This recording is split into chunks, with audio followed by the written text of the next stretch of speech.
Assalamualaikum warahmatullahi wabarakatuh. Alhamdulillahi rabbil alamin.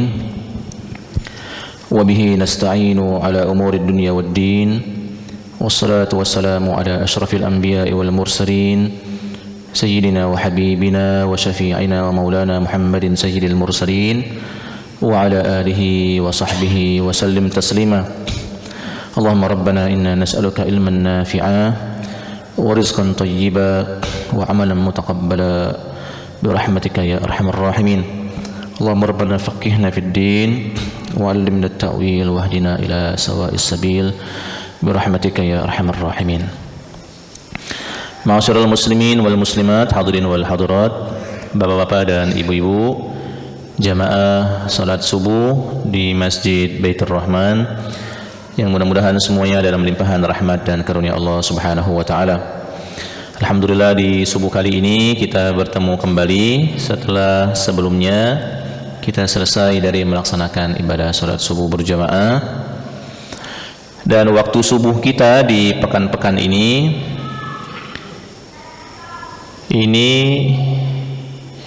ujung Palembang cukup dalu. Cukup dalu. Jadi jam 4.19 itu sudah azan. Kalau jam 4.19 sudah azan, kalau pengen ke masjid tepat waktu, berarti sebelum itu sudah harus bangun. Kalau ada ustadz yang mengisi kajian, berarti jam 3 dia lah bangun ya. Jam 3, jam setengah 4 dia sudah bangun. Karena kalau tidak seperti itu, telat gitu ya. Ala kulli hal, karena peredaran waktu bukan dalam kuasa kita, bukan dalam wewenang kita, jadi dalam hal ini kita menerima apa adanya, bahwa di pekan-pekan ini waktu subuh kita itu lebih awal ya dari sebelum-sebelumnya yang pernah jam 4.40, jam 4.45 gitu, atau bahkan sudah hampir jam 5. Nah, yang jelas ini kita nikmati perputaran waktu ini dan kita saling memotivasi, saling mengajak. Mudah-mudahan bisa tetap berkomitmen dalam melaksanakan ibadah salat 5 waktu di awal waktu, seperti itu ya. Nah, Bapak Ibu semua, kita kembali melanjutkan pembacaan kitab Misbahuz Zulam sebagai penjelas dari kitab Bulughul Maram yang berisikan tentang hadis-hadis hukum dari Rasulullah SAW. Yang dalam pertemuan sebelumnya kita sudah memulai di bab khusyuk dalam sholat ya, sudah separuh hadisnya kita baca, dan di subuh kali ini mudah-mudahan kita tuntaskan. Nanti setelahnya, setelah bab ini kita masuk di bab baru, yaitu seputar masjid yang nanti akan kita baca insyaallah. Bismillahirrahmanirrahim. Bapak Ibu semua, hadis yang pertama. Wa an Anasin radhiyallahu anhu qala, dari Anas bin Malik radhiyallahu anhu qala, berkata,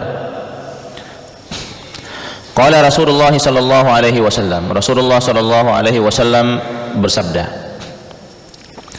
idza kana ahadukum fis salati, seseorang jika dia berada dalam salat, fa innahu yunaji rabbahu, sesungguhnya dia sedang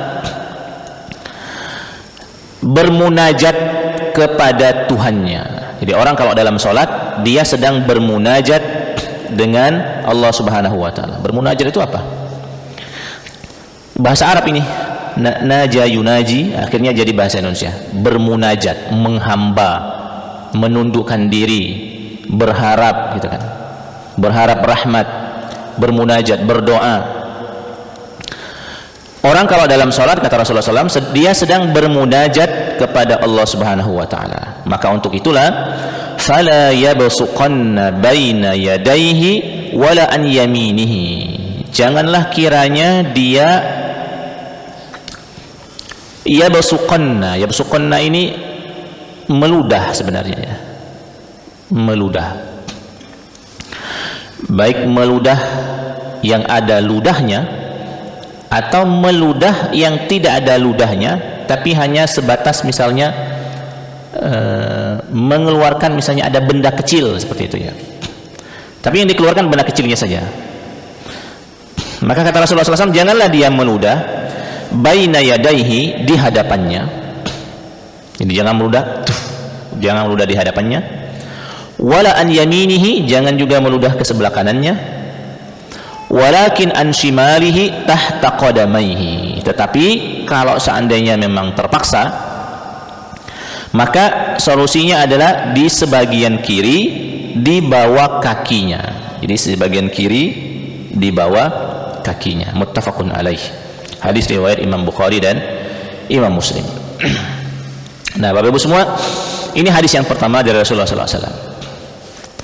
Yang pertama yang harus kita pahami bahwa saat hadis ini muncul, itu kondisi Masjid Nabawi bukan seperti kondisi sekarang.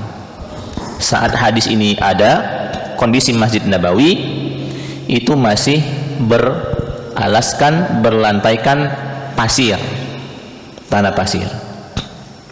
Sehingga kalau ada orang meludah, ibaratnya ya, kalau ada orang meludah, gampang untuk menghilangkannya dengan cara menumpuknya dengan tanah, gitu. Menumpuknya dengan tanah.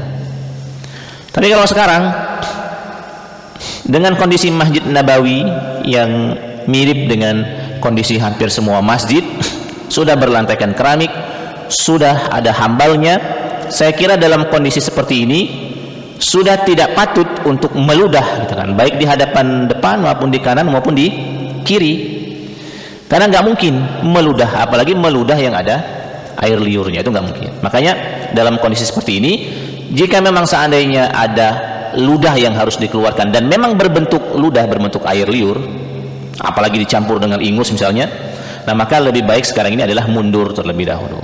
Maksudnya keluar dari sholat, kemudian boleh cari tempat yang memang pas untuk membuang ludah, kemudian di sana lah baru dibuang, baru kemudian masuk lagi ke dalam sholat. Karena nggak mungkin meludah di hambal. Juang Palembang kena tangani ya, nggak mungkin. Kena tangani, kena katoi pula kan. Kena katoi dulu, kena katoi, kena tangani pula. Mana katanya akalnya nih meludah di hambal, kan? Nah, itu tidak mungkin rasanya. Nah, jadi dalam hal ini memang persiapan sebelum sholat penting untuk dilakukan. Nah, kalau seandainya imam misalnya dalam kondisi pilek, nah memang dalam kondisi pilek sebaiknya memajukan imam yang dalam kondisi tidak pilek. Ini persiapan saja. Kalau seandainya di tengah-tengah imam ada ingus misalnya ya, yang akhirnya harus keluar, ya susah akhirnya kan. Nah, maka dalam kondisi seperti ini, sekali lagi ini dalam kondisi imam seperti ini tetap diprioritaskan adalah yang sehat wal afiat, gitu kan, dari kemungkinan yang mengganggu kekhusyuan sholat, gitu kan. Dan orang kalau meludah itu kan dia bingung, ludah ke tidak. Nah, ini mengganggu kekhusyukan sholat. Nah, cuma yang memungkinkan sekarang ini adalah meludah tanpa liur, tanpa air liur. Yang mungkin misalnya ada misalnya di sebagian ini, akhirnya harus dikeluarkan. Itu mungkin yang paling memungkinkan. Dan kalau itu seandainya terjadi, maka pilihannya adalah jangan di depan, jangan di kanan, tetapi di sebagian kiri bawah. Nah, ini Bapak dan Ibu-ibu terkait dengan hadis yang pertama. Artinya supaya sholat kita khusyuk, tidak terganggu dengan meludah dan seterusnya, maka persiapan sebelum sholat itu penting untuk dilakukan supaya saat sholat kita selamat dari kemungkinan yang bisa mengganggu kekhusyukan ibadah sholat kita semua. Nah, ini ma'asyiral muslimin, hadis yang pertama. Hadis yang kedua, Bismillahirrahmanirrahim. Wa anhu qala, masih riwayat dari sahabat Nabi yang bernama Anas bin Malik radhiyallahu anhu, qala, berkata, kana kiramun li Aisyah radhiyallahu anhu satarat bihi janib baitiha. Dulu ada qiram, qaf ra alif mim, Ini terjemahannya artinya tirai. Tirai ini kain tipis, tapi dia berwarna. Kain tipis dan rata-rata berwarna. Kana kiramun li Aisyah radhiyallahu anha satarat bihi janiba baitiha. Dulu ada tirai yang menutupi antara rumah Aisyah dengan Masjid Nabawi. Kan dekat itu rumah Aisyah dengan Masjid Nabawi. Yaitulah sejarak raudhah itu ya. Ada tirai, kemudian raudhah, lalu kemudian Masjid Nabi. Dekat. Kejinguan. Kalau orang sholat mesti kejinguan tirai itu. Kira-kira begitu ya. Faqala lahan Nabi sallallahu alaihi wasallam. Lalu kemudian Rasulullah sallallahu alaihi wasallam berkata kepada Aisyah radhiyallahu anha, "Amiti anna kiramaki hadza." Kata Rasulullah SAW, "Wahai Aisyah, coba tirai ini jauhkan saja dari kami. Tiraimu ini wahai Aisyah, jauhkan saja dari kami." Maksudnya hilangkan saja. Fa innahu la tazalu tasawiruhu ta'ridu li fi salati. Karena gambar-gambar yang ada di tirai ini, ya, ini mengganggu saya sholat, ya. Mengganggu saya sholat. La tazalu fa innahu la tazalu tasawiruhu ta'ridu li fi salati. Jadi seakan-akan dia itu selalu menghadap saya, selalu melihat saya dalam sholat yang saya lakukan. Nah, ini rawahu Al-Bukhari. Ini hadis riwayat Imam Al-Bukhari. Hadis berikutnya, wattafaqu ala hadisihima fi qissati Anbijaniyah Abi Jahm. Di dalam hadis, di dalam riwayat yang lain cerita dengan Abu Jahm. Cerita Abu Jahm tentang khamisah, ini kain juga, dengan Anbijaniyah, ini juga kain. Tetapi bedanya kalau khamisah ini kain yang membuat mata kita akhirnya penasaran, mungkin karena bentuknya yang berbeda, lalu kemudian tampilannya yang berbeda. Tapi kalau Anbijaniyah ini kain juga, tapi kain yang tidak membuat kita akhirnya penasaran untuk melihatnya. Kainnya polos-polos saja, kainnya biasa-biasa saja. Nah, kata Rasulullah SAW, untuk yang khamisah, fa innaha alhatni an salati, kain yang membuat kita akhirnya terperanah untuk melihatnya, ini kata Rasulullah SAW mengganggu, melenakan sholat saya. Alhatni an sholati, melenakan sholat saya. Nah, ma'asyiral muslimin wal muslimat, di hadis ini ya, tentu saja Rasulullah SAW dalam hal ini menjelaskan bahwa semua hal yang kira-kira bisa mengganggu pikiran dalam sholat, yang saat kita melihatnya bisa mengganggu, ini diusahakan disingkirkan terlebih dahulu. Tentu saja Rasulullah SAW memberikan contoh saja ini berupa tirai-tirai yang kira-kira mengganggu. Nah, mengganggu di sini ini kan subjektif ya. Subjektif.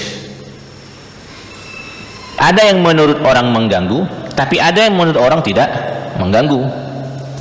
Misalnya kalau kita lihat Masjid Nabawi sekarang, apakah ukiran-ukiran, warna-warni, lighting ya, pencahayaan yang ada di Masjid Nabawi sekarang ini berlebihan sehingga akhirnya mengganggu orang sholat?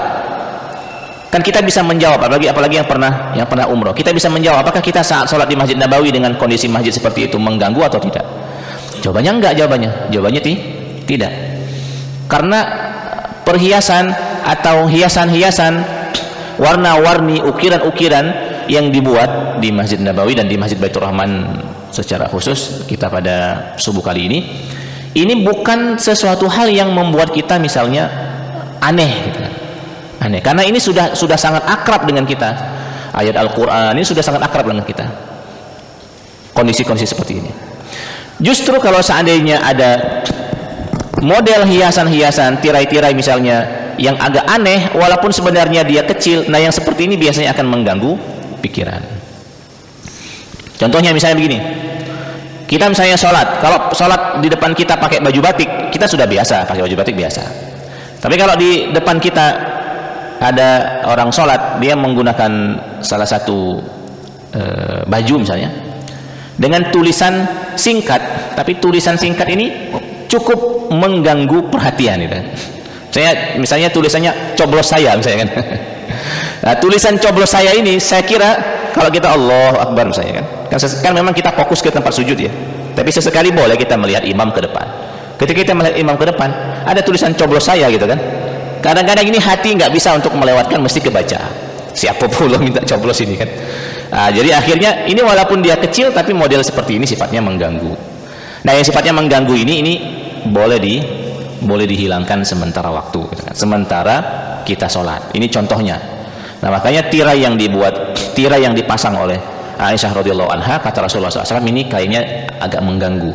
Mungkin warnanya terlalu mencolok, terus ada gambar-gambar tapi tidak dijelaskan di sini gambar apa. Kata Rasulullah SAW, singkirkan dulu ini. Singkirkan dalam arti mungkin ganti dengan yang lain.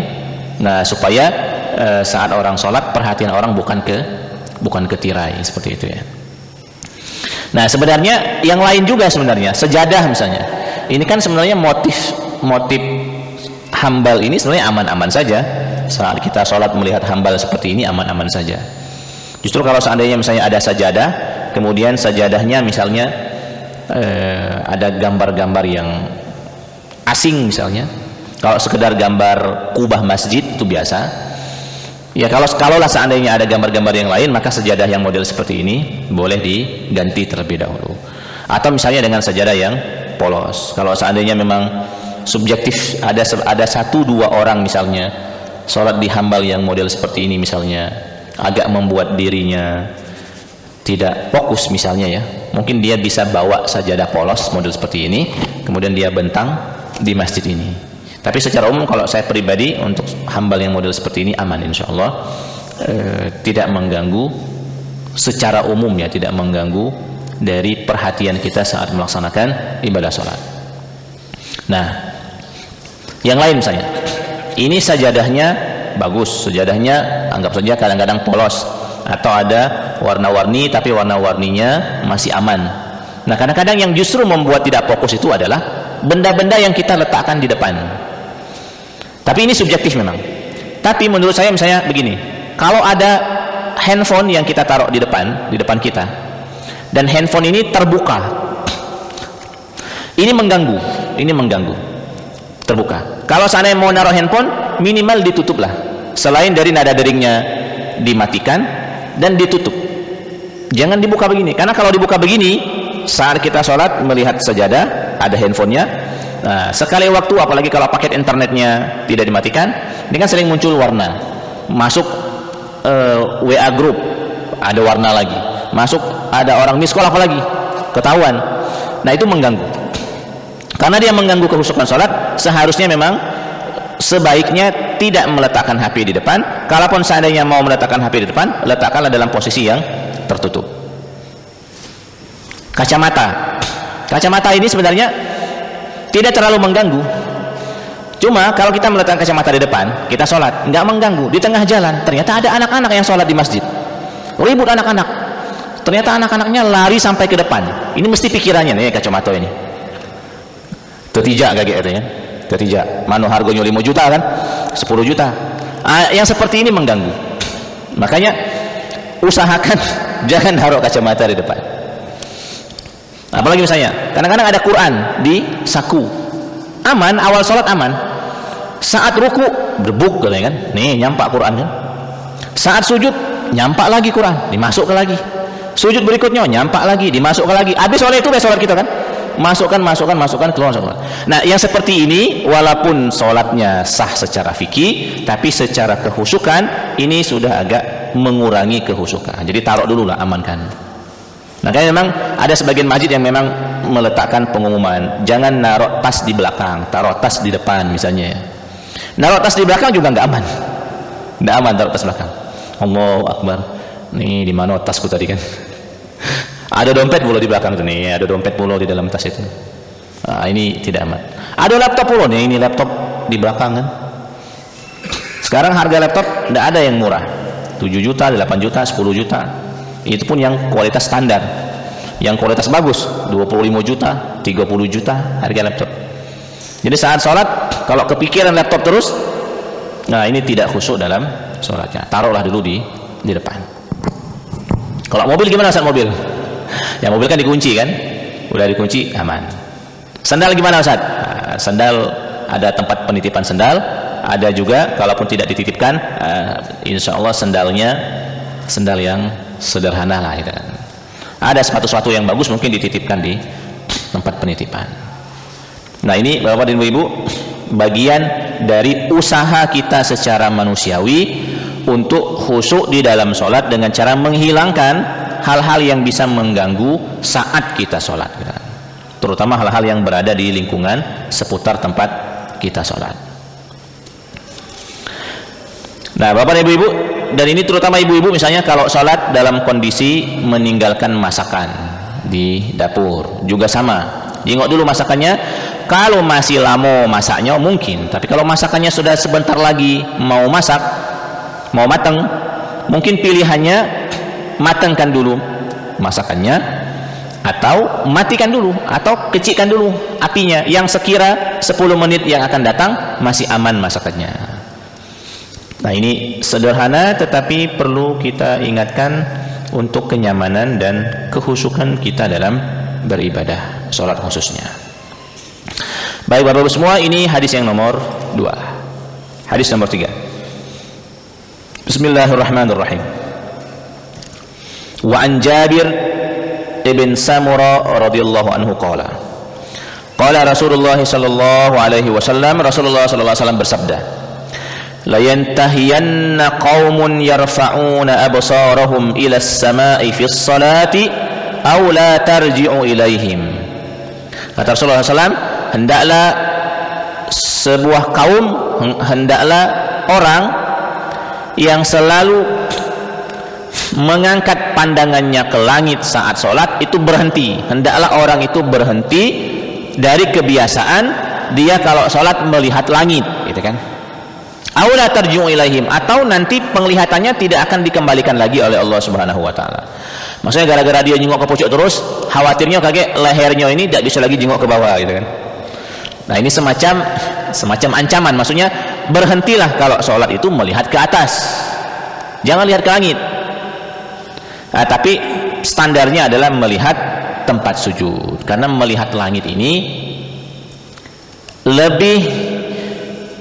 lebih mengganggu ya daripada melihat tempat sujud. Di langit kan kadang ada yang terbang juga kadang-kadang hewannya beda-beda. Terus di langit juga kalau kita melihat langit, apalagi kalau siang, kadang-kadang membuat kita bersin misalnya ya. Jadi ada banyak hal yang akhirnya bisa mengganggu sholat kalau melihat ke atas. Ini saat sholat ya. Tapi kalau di luar sholat, ya tentu saja boleh melihat langit. Bahkan Rasulullah SAW di luar sholat sering melihat langit. Dulu saat Rasulullah SAW awal hijrah ke Madinah, beliau meninggalkan kampung halaman, meninggalkan Mekah, meninggalkan tanah kelahiran, meninggalkan banyak kerabat bapak, kerabat ibu di Mekah, kalau kemudian pindah ke Madinah. Dan awal pindah ke Madinah, ya Madinah itu selemak-lemaknya tanah rantau ya, selemak-lemaknya tanah rantau, mesti orang pertama sekali merantau akan bisa membandingkan masih lemak dusun dewek gitu kan. Ini di awal-awal merantau ya, masih asing. Apalagi Rasulullah SAW di Madinah juga tidak ada kesejahteraan, tidak ada jaminan kesejahteraan. Misalnya tiba-tiba di Madinah sudah disiapkan rumah, sudah disiapkan kendaraan, nggak ada. Bahkan Rasulullah SAW ke Madinah juga tanah 1 meter pun belum ada. Jadi ke sana tuh kosong. Nah, sekitar 1 tahun lebih dan kurang lah merantau ke Madinah, pindah ke Madinah. Ini Rasulullah SAW selalu melihat langit, tapi di luar sholat. Jadi 1 tahun perantauan Nabi itu selalu melihat langit. Ngapalah Rasul melihat langit? Nah, Rasul itu melihat langit, di dalam pikiran Rasul ini, ya Allah, kira-kira ya, alangkah susahnya merantau ini, ya Allah, lemaknya tinggal di kampung halaman seperti itu ya. Ibarat kita di Palembang, jam-jam mak ini ada pisang goreng anget gitu kan. Jam-jam mak ini ada pempek, jam-jam mak ini biasanya rumah itu apa namanya, sudah terbuka jendela, sudah bersih gitu kan. Apalagi kalau seandainya di tanah rantau dalam keadaan sakit, itu kenangan akan rumah itu lebih kuat lagi. Ya Allah, lemaknya di dusun, ada tukang urut gitu kan. Seperti kami di Jakarta dulu. Di mana nyari tukang urut di Jakarta? Ada tukang urut di Jakarta, tapi tidak semudah nyari di dusun kita dewe kan. Ya Allah, ini nak berobat, alangkah malasnya gitu kan. Kalau di rumah ya ada wong tua, ada bibi, ada mamang gitu kan, yang pacak diminta bantuan. Nah, Rasul sering melihat ke langit. Nah, kenangan Rasul dengan kampung halaman, melihat langit itu, hayalan Rasul dengan kampung halaman itu masih kuat. Akhirnya Allah Subhanahu wa taala menurunkan firman-Nya, qad nara taqalluba wajhika fis sama. Kata Allah Subhanahu wa taala, wahai Muhammad, sesungguhnya kami melihat, kami tahu, taqalluba wajhika fis sama, engkau itu sering melihat langit, itu kami tahu. Kata Allah Subhanahu wa taala, kami tahu itu.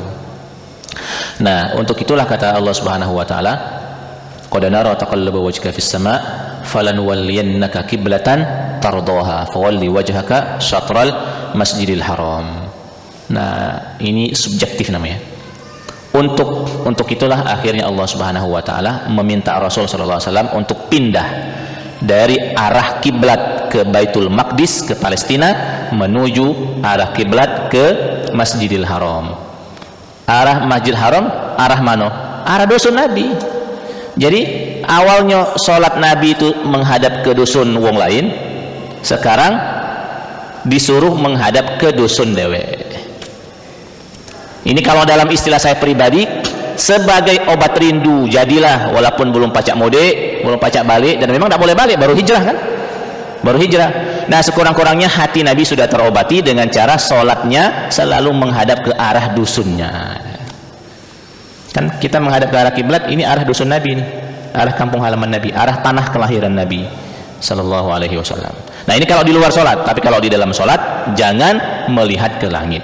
Kalau melihat ke langit hukumnya apa, Ustaz? Sekurang-kurangnya makruh ya, sekurang-kurangnya makruh.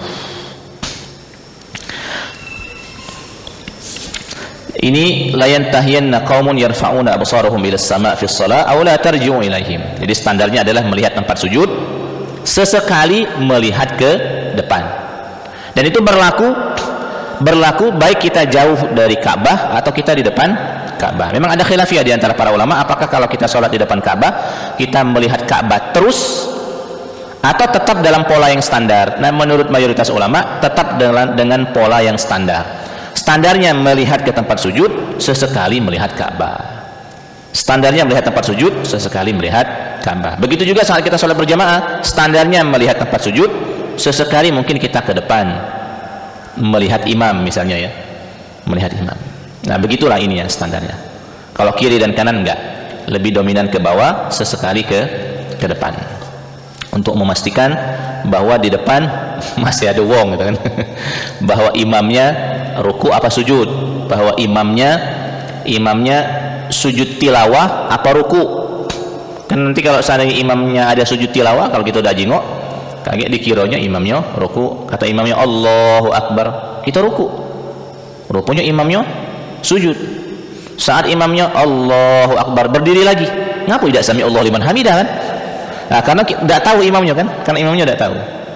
Dan ini yang paling krusial tuh ibu-ibunya ini. Makanya kalau ada sujud tilawah memang harus diingatkan, imam harus mengingatkan, walaupun mungkin sudah rutin tapi tetap harus diingatkan. Bapak Ibu semua, saya pada sholat kali ini kita akan ada sujud tilawah misalnya ya, begitu diingatkan supaya tidak salah gerak antara imam dengan makmum. Baik, itu hadis yang ketiga. Hadis yang keempat kita habiskan, ada dua hadis lagi. Hadis yang keempat, bismillahirrahmanirrahim.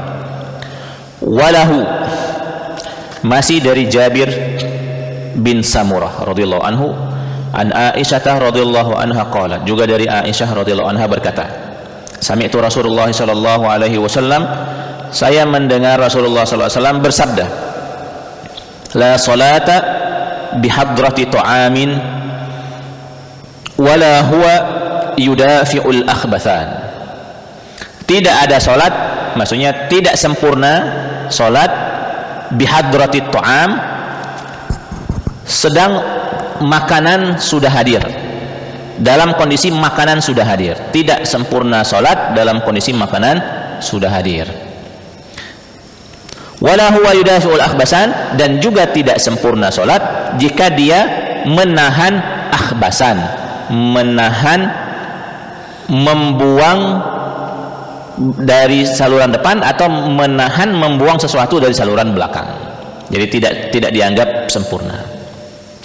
Nah, tentu saja ma'asyiral muslimin, untuk yang pertama sudah pernah kita bahas ya. Kalau dalam kondisi sholat yang waktunya masih luas dan kondisinya kita lapar dan kondisinya makanan sudah ada, maka dahulukan dulu makan. Karena masih mending saat makan ingat sholat daripada saat sholat ingat makan. Itu ndak khusyuk itu. Karena kondisinya ini kan kondisional. Tapi kalau kita misalnya kondisinya kenyang, aman-aman saja, sholatnya waktunya masih luas, makanan sudah ada, boleh mendahulukan sholat. Tetap sebaiknya mendahulukan sholat karena kondisinya masih kenyang. Tapi kalau dalam kondisi masih lapar, makanan sudah hadir, dahulukan dulu sholat, dahulukan dulu makan. Ini sama seperti berbuka puasa. Sepakam-pakamnya wong, kalau sudah azan makan dulu lah, azan maghrib ya, makan dulu, minum dulu, baru setelah itu sholat. Jangan sampai Ustadz aku nak khusyuk nian sholatnya, wong azan sudah azan, aku nak langsung sholat dulu, kaget makan. Justru itu tidak bagus. Justru itu tidak bagus. Nah seperti itu. Tapi kalau waktunya sempit, perut lapar, waktunya sempit. Zuhur sekarang asar misalnya jam 3, jam 2.50 kita sampai di sebuah tempat sederhana, taruh kita sampai di sederhana tempat istirahat. Ini makan dulu apa sholat dulu? Mesti sholat dulu walaupun hidangan sudah terhidang, karena 10 menit ini kalau kita pakai makan dulu selesai, habis. Jadi tetap wajib mendahulukan sholat dalam kondisi waktu sempit tapi perut lapar. Nah tapi kalau dalam kondisi waktu luas, perut lapar, makanan ada, dahulukan makan terlebih dahulu, nanti baru sholatnya menyusul. Kalau masih ada, masbuk. Kalau tidak ada, bikin jamaah baru. Begitu solusinya gitu ya. Wala huwa yudafi'ul akhbasan, dan tidak sempurna sholat kalau menahan buang air besar, buang air kecil, atau menahan buang angin. Ini tidak sempurna ya maksudnya. Tapi kalaupun tetap ditahan, nggak jadi masalah, tetap sah sholatnya. Tapi sebaiknya tidak usah ditahan. Kecuali kalau menjadi imam, dikit lagi sudah 4 rakaat, rakaat keempat cak buang angin misalnya ya, bolehlah ditahan karena ini sudah di akhir. Nah ini hadis yang keempat. Hadis yang kelima, hadis yang terakhir. Wa an Abi Hurairah radhiyallahu anhu, dari Abu Hurairah radhiyallahu anhu, anna Nabiy sallallahu alaihi wasallam qala, Rasulullah sallallahu alaihi wasallam bersabda, at-tatha'ub minas syaitan, menguap, mulut menguap itu datangnya dari syaitan. Fa idza tasa'aba ahadukum, jika seandainya salah seorang di antara kalian ada yang menguap, falyakzim man istata'a, hendaklah dia tahan sebisa mungkin. Rawahu Muslim wa Tirmizi, hadis riwayat Imam Muslim dan Tirmizi. Wa zada, dan ada tambahan fi shalah, di saat salat, terutama saat salat. Jadi Allahu Akbar, saat kita salat nguap itu usahakan ditahan. Ditahan itu jangan sampai nguap, ditahan. Falyakzim itu ditahan, jangan sampai nguap. Fa illam yastati, tapi kalau seandainya tidak tahan, masih nak nguap tulah, maka sekurang-kurangnya dengan meletakkan tangan di mulut, dengan meletakkan tangan di mulut. Ya tentu saja di antara yang pernah kami dapatkan, ya tangannya tangan kiri, kemudian usahakan jangan telapak tangan dalam tapi telapak tangan luar. Dan usahakan jangan pakai suara. Oh gitu, jangan pakai suara. Apalagi kalau seandainya nguapnya tidak ditahan, kemudian mulutnya terbuka, gitu kan. Sambil campur ngulet dikit, aduh gitu kan. Nah, itu lemaknya itu hidup, sambil ngulet sambil nguap, masya Allah gitu kan. Tapi kalau dalam sholat enggak, kalau dalam sholat usahakan ditahan sekuat-kuatnya. Nah Bapak Ibu semua, ini 6 hadis atau 5 hadis yang kita baca di subuh kali ini. Jadi intinya Bapak dan Ibu, kehusukan di dalam sholat itu harus diusahakan dengan cara menghilangkan segala sesuatu yang bisa mengganggu saat kita melaksanakan ibadah sholat.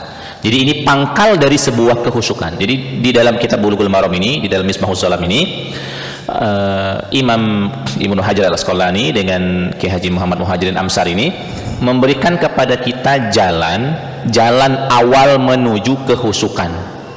Pakaian bersih, tempat sholat nyaman, sajadah nyaman, tidak ada gangguan yang lain, perut stabil, tidak ada penyakit, nggak ada pilek, nggak ada mau buang angin, lalu kemudian pakai sutro, ada ini dan seterusnya. Ini sebenarnya adalah jalur utama menuju kehusukan. Kalau itu sudah ada, sekurang-kurangnya kita mendapatkan ketenangan, walaupun mungkin butuh ditambah dengan yang lain, misalnya ditambah dengan pemahaman tentang apa yang kita baca, terus gerak-gerik yang kita baca pemaknaannya apa misalnya, ya ini kan poin-poin berikutnya.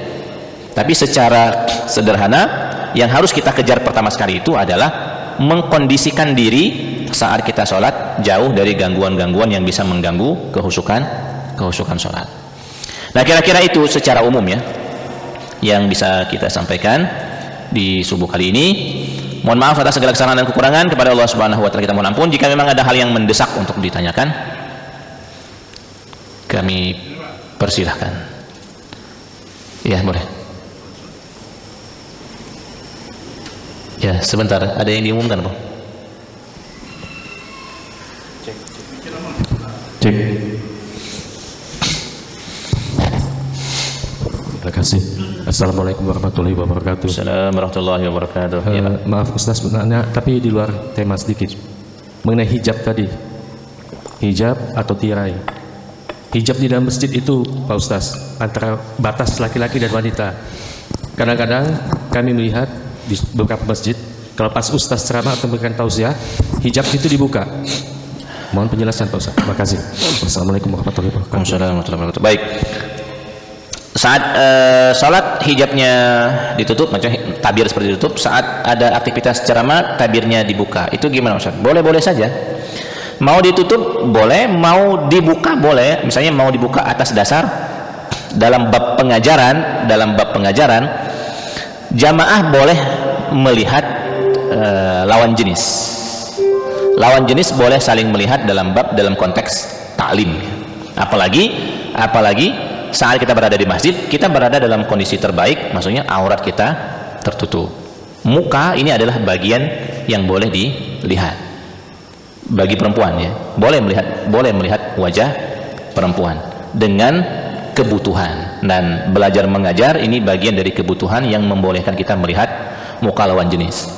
Tapi kalau seandainya tidak dalam bab belajar mengajar, ada foto sebelum tidur kita jingoi terus, walaupun ini pakai jilbab tapi mukanya baik kita jingoi terus, ini tidak boleh. Ini tidak boleh. Apalagi kalau melihat aurat yang lain, karena itu dianggap bukan kebutuhan,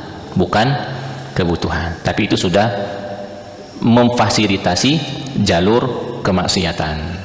Jadi boleh tetap ditutup, boleh juga tetap dibuka. Beberapa masyayikh kami kadang kalau misalnya ditutup nggak apa-apa, kadang ada permintaan dibuka. Saya pernah menerjemahkan masyayikh dari Saudi di Indonesia. Saya bilang, Syekh, ini ibu-ibu yang di belakang itu kepengen tabirnya dibuka, gimana kira-kira? Lah Syekh, katanya boleh, katanya. Akhirnya kami buka pada waktu itu, nggak jadi masalah. Tapi kalau memang tetap mau ditutup seperti ini ya nggak apa-apa juga. Jadi semuanya fleksibel, gitu Pak. Jazakallahu khairan. Khairan. Boleh yang lain, boleh. Sini boleh, sebelah kiri.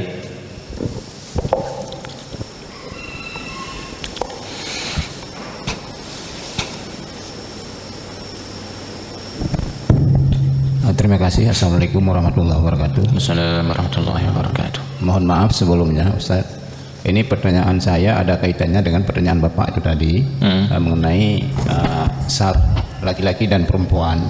Ini pernah kita lihat, apakah boleh sejajar atau sesaf laki-laki dengan perempuan tapi diberikan tirai? Nah itu Ustaz. Iya. Satu saf. Apakah boleh gitu kan? Ya. Nah, itu yang pertama. Yang kedua, nah ini mungkin waktu kita sholat berjamaah. Nah, imam mengucapkan salam setelah salam, apakah kita ini wajib menjawab salam imam? Kadang-kadang kan jadi suatu pertanyaan di dalam hati kita, karena kalau ceramah kalau kita nggak menjawab salam katanya kita berdosa atau gimana gitu. Nah, cuma itu saja Ustaz. Terima kasih. Assalamualaikum warahmatullahi wabarakatuh. Assalamualaikum warahmatullahi wabarakatuh. Baik. Format atau pakem dalam standar umum penyusunan saf, yang pertama adalah imam, yang di belakangnya adalah laki-laki dewasa, ya kan? Baru kemudian yang berikutnya adalah anak-anak. Baru setelah itu yang berikutnya adalah perempuan. Jadi posisi perempuan itu di standarnya berada di saf belakang saf laki-laki. Ini jika seandainya masjidnya memungkinkan untuk membuat saf seperti itu. Tapi kalau seandainya ada tanah untuk dibuat masjid, tanah ini tidak memungkinkan untuk membuat saf model belakang seperti itu karena tanahnya melebar, sehingga akhirnya harus membuat saf nyamping. Nah, dalam kondisi seperti ini, karena kondisi memang tidak memungkinkan untuk di belakang, maka boleh di samping, tapi tetap dengan adanya tirai. Jadi kiri dan kanan itu boleh. Tapi secara umum jika masih memungkinkan untuk ditaruh di belakang, maka saf standar perempuan itu berada di belakang, gitu kan.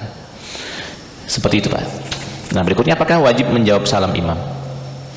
Karena kita dalam sholat itu kita bermunajat kepada Allah Subhanahu wa taala, maka salam kita assalamualaikum ke kanan dan assalamualaikum ke kiri, ini salam bacaan sholat, bukan salam kita memberi salam ke orang lain saat kita di luar sholat. Jadi tidak wajib.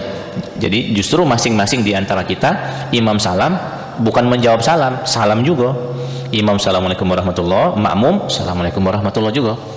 Bukan imam assalamualaikum warahmatullahi, makmum waalaikumsalam. Bukan. Jadi tetap pakem bacaan sholatnya modelnya seperti itu. Tapi kalau di luar sholat baru ada yang salam, memberi salam, kita menjawabnya dengan jawaban yang setimpal gitu ya. Kira-kira itu. Habis masih? Cukup dulu ya. Masih ada satu lagi? Ya, silakan.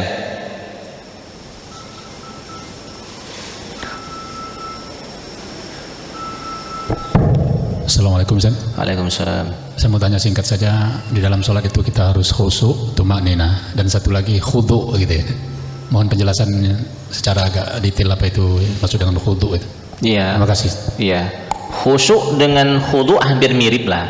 Khudu itu penuh ketundukan. Khudu itu kalau contoh konkretnya, kalau kita ngadap atasan, itu khudu. Kalau kita ngadap atasan, duduknya tidak main ini. Di depan kita gubernur, kita tidak duduk main ini kita duduk. Ini khudu namanya. Nah, memunculkan rasa khudu saat kita sholat itu, yaitu memang perlu dilatih, Makanya sholat itu kita nunduk seperti ini sebenarnya bagian dari khudu, kita nunduk seperti ini. Kalau mak ini kan cak melawanian kan. Jadi kalau kita mak ini, nah ini khudu namanya kan. Jadi modelnya seperti itu. Jadi khusyuk, khudu mirip lah. Tumaknina ini tenang yang dimaksud di sini adalah antara satu gerak ke gerak yang lain ini tidak nyambung begini-begini. Jadi tenangnya tek tek tek tek tek gitu kan. Jadi seperti detak jarum jam, tek tek tek tek gitu kan. Itu tumaknina namanya. Jadi dari berdiri ke ruku, ruku. Dia belum berdiri lagi, berhenti dulu dia. Tek tek i'tidal. Sujud, tek. Berhenti dulu, antara dua sujud, tek. Jadi dia tidak model nyambung begini. Kalau dia model nyambung begini, ini tidak tumaknina namanya. Nah, makanya tumaknina itu menjadi bagian dari rukun sholat nanti. Yang kalau seandainya tidak ada tumaknina, maka sholatnya dianggap tidak sah. Makanya Rasulullah SAW pernah menyuruh sahabat untuk mengulangi sholat gara-gara tidak tumaknina. Jadi tumak nina ini jangan dianggap remeh karena dia rukun sholat. Sama seperti orang yang tidak membaca Al-Fatihah nanti. Kalau dia sholat tidak membaca Al-Fatihah, sholatnya nggak sah. Sama juga kalau orang sholatnya tidak tumak nina, sholatnya tidak sah. Gitu kan. Nah yang paling krusial ini, tumak nina dan tidak tumak nina ini sebenarnya adalah sholat sendirian. Kalau sholat berjamaah, insya Allah lah ya, insya Allah lah. Karena faktor jamaah kita lebih berhati-hati. Tapi kalau kita sendirian, Assalamualaikum warahmatullahi wabarakatuh, gitu kan. Jadi kepalang sholat walaupun cuma 2 rakaat, walaupun cuma sholat sunnah qobliyah dan ba'diyah, benar-benar supaya dapat hitungan sah sholat. Saya kira itu Pak ya. Dan sekali lagi mohon maaf atas segala kesalahan dan kekurangan. Kepada Allah Subhanahu wa taala kita mohon ampun. Subhanakallahumma rabbana wa bihamdika asyhadu an la ilaha illa anta wa astaghfiruka wa atubu ilaik. Allahumma anfa'na bima 'allamtana wa 'allimna ma yanfa'una warzuqna ilman yanfa'una bi rahmatika ya arhamar rahimin. Allahumma rabbana فقهنا في الدين وعلمنا التأويل واهدنا إلى سواء السبيل ربنا آتنا في الدنيا حسنة وفي الآخرة حسنة وقنا عذاب النار وصلى الله على سيدنا محمد وعلى آله وصحبه أجمعين والحمد لله رب العالمين والسلام عليكم ورحمة الله وبركاته.